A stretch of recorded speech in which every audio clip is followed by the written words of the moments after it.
Hey y'all, Brandon Arenas here. Hope you're doing absolutely amazing. We'll see how this video goes. My wife may be in the beginning stages of labor, and so we'll see if I'm probably not going to be a father quite by the end of the video, but you know, you get the point. By the time I do another video, I might have officially a youngster around. My last video, I really was struggling. I was really having a hard time. I was struggling to get as much work done. And I had that, it just turned out to be pretty much perfect timing. Right when I was going through all that, I ended up having a life coach I was able to contact, and they were able to start kind of coaching me a little bit. I've only had one session with them, but it was phenomenal. And one of the things she went over, because I mentioned that this has been one of my struggles, is she kind of asked me, how long have I been pursuing this goal? How long have I been really pushing myself? And I told her all the details, and I've been pretty much all in for about 6 months. And she told me, she's like, you don't have an issue of laziness, which was one of my struggles. I really felt like I wasn't getting as much done. I wasn't studying as much as I should be. She's like, you have an issue of mental exhaustion. I don't take time for myself.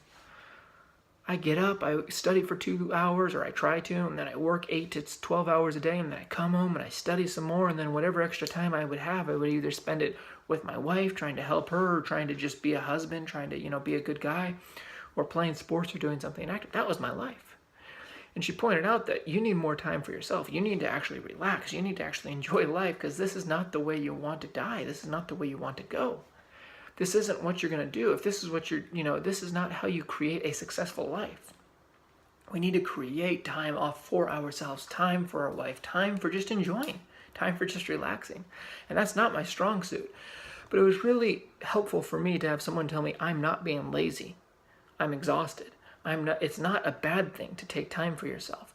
And we all have different struggles. A lot of my struggles, some of you guys probably will not be able to relate with. Maybe your struggle is that you actually don't put in the time. And I'm not here to attack you. I'm just saying the reason I'm doing these videos is so that way you can learn from my mistakes. And maybe you're going to have different struggles, but maybe down the road you can have your own channel and you'll be able to say, hey, this is what I did with these struggles. I was able to learn from Brandon on these struggles. Whatever. That's the goal. It's just to be in honest videos, honest, sincere views. One of the things that my mentor, or whatever you'd want to call her, my life coach, mentioned was, she asked me, what do I want written on my tombstone? And I've mentioned before that when I was at one of the trainings, I mentioned that the guy, his mentor had died, and he went to his funeral, and there was thousands of people there that had gone to his funeral because he had changed their lives. And it really made me think again, what kind of lifestyle do I want to live? Do I want to die and people say, oh, Brandon was a good guy? Or do I want to die and have people say, he dedicated his life to his country. He dedicated his life to his family and to friends and to help raise other people. He dedicated his life to the environment, or he dedicated his life to saving a species of animals. Whatever it is, we all have different passions. But do you want that written on your tombstone? Or do you want, here lies Joe Schmo, date, good guy, good girl? And if that's not what you have written, if that's not what you want written, what are you doing about it? It's a fair question. Let's see here. A few of the other things. This is going to be kind of a short video because obviously of what's going on. One of the things I also struggle with myself, and again, hopefully this relates to you. If not, adapt it for what will work for you, is that I am very, very good at seeing my failures. But I'm not always so great. Actually, maybe I'm even good at seeing my strengths. But one of my problems, and this is what was happening, is as that last video showed, I was struggling. I was really having a hard time. And what happened was I was seeing all these negative things I was doing. I wasn't getting as much studying done. I wasn't getting as much work done. I was starting to get exhausted. I was falling apart. And I was falling apart because of exhaustion. But the more I fell apart, the more frustrated I would get, and the more negative things I would see in myself, which was really bringing me down. And so the lady, my mentor, again, what do you call him? Life coach. She pointed out to me, she said, hey, look at your positives, that what you do every single day. You're going to look at your negatives naturally. That's what my strengths are. But at the end of the day, go over and look at yourself and say, what did I do good today? What were your strengths? That way I wasn't mentally exhausting myself. That way I can go to bed with some positivity. Hey, I did a good job at work today. Hey, I made a good trade. Hey, whatever it is. There's always good we're going to do. And that way you're not mentally exhausting yourself. One of the things, again, this is, again, just another one. What works and what doesn't work? I went over this today. I spent about a half hour out on my porch, and I just sat there relaxing. I'm focusing on just spending time on me. And I went over, what did I do good this week? And what did I do bad this week? What works are ... What doesn't work, obviously, is exhausting myself, because then I'm not getting things done. I become more negative. My mindset starts tearing down. I'm not getting as much done, obviously, because I'm already tired and exhausted. So what works and what doesn't work?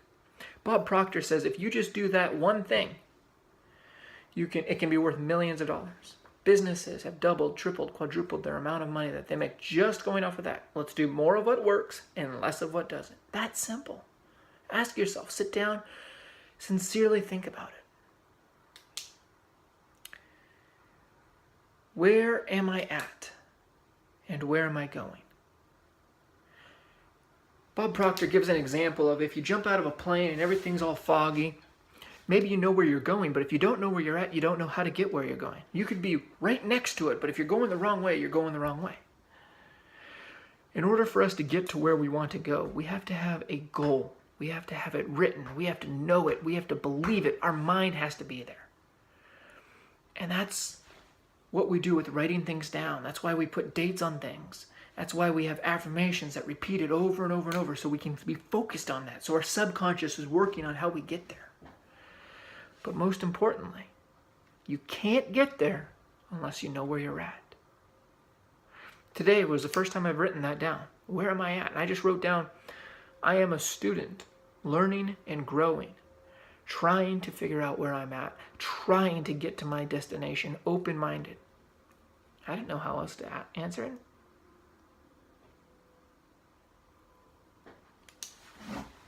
Finally, and I apologize for this video not being the most quality, I got other things on my mind.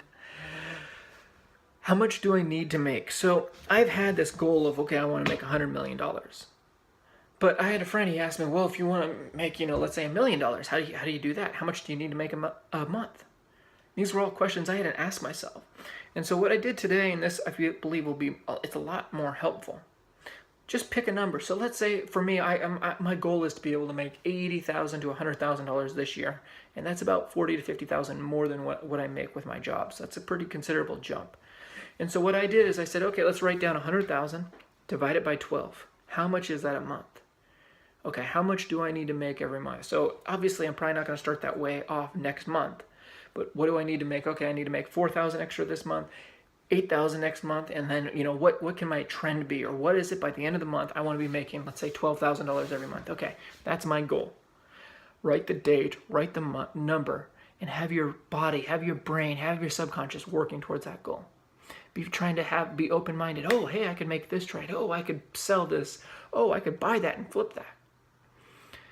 Working towards that goal, recognizing, hey, I don't make enough hourly, but I'm trying to work for myself. I'm trying to be a self-employed entity, not someone that has to work for someone the rest of my life. I am going to make a difference in this world. And it's very hard to do that, working for someone else the rest of your life. All right, guys, sorry this video was not the most quality, but like I said, I just got other stuff going on in my world. I guess my question to you would be, where are you going and where are you at? Be sincere. Write it down. Be honest with yourself. You can't get there without being honest with yourself. We're all going to have struggles. One of my biggest weaknesses of being honest with myself is I see so much negativity, I can't sometimes see the positives. I can't see the strengths. I needed someone else to point that out to me.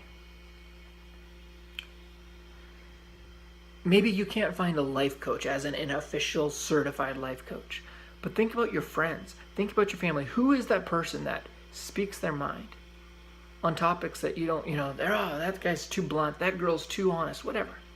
Maybe that's a person you want in your life. To be like, hey, where do I suck? Where are my weaknesses? Maybe you don't want to put the words that bluntly, but what could I be improving? If you're married, ask your wife. That's what I did. You got to be pretty open-minded and pretty humble for that. All right, guys. Looking forward to the next video that I get to do. Hopefully I'll have a little youngster around. Hopefully things will be going good. Where are you going? Where are you headed? And who are you talking to that's going to hold you accountable to getting there, to becoming a better person, so you can recognize your own weaknesses and work on them, so you can recognize your own strengths and improve on them. You're never going to be able to get your weaknesses up to a 10 on how good you are. But you can get your strengths up to a 10. If that's what you're naturally good at, maybe you're already at a 7 or 8, get that to a 10. And get your weaknesses that are maybe at a 1 or a 2, get them to a 4 or 5. Something just reasonable, so it's not completely bogging down your strengths. Let's do it, guys. We're in this together. What's your strengths? What's your weaknesses? I want to hear that. Actually, that's going to be the comment. What are your strengths? What are you good at? And what are your weaknesses? Mention if you see someone else's strengths or someone else's weaknesses that you have an answer for. Let them know, hey, when that was my weakness, this is my best way to fix it or to work on that. We're here together, guys. We're here to build each other up and work together. Peace.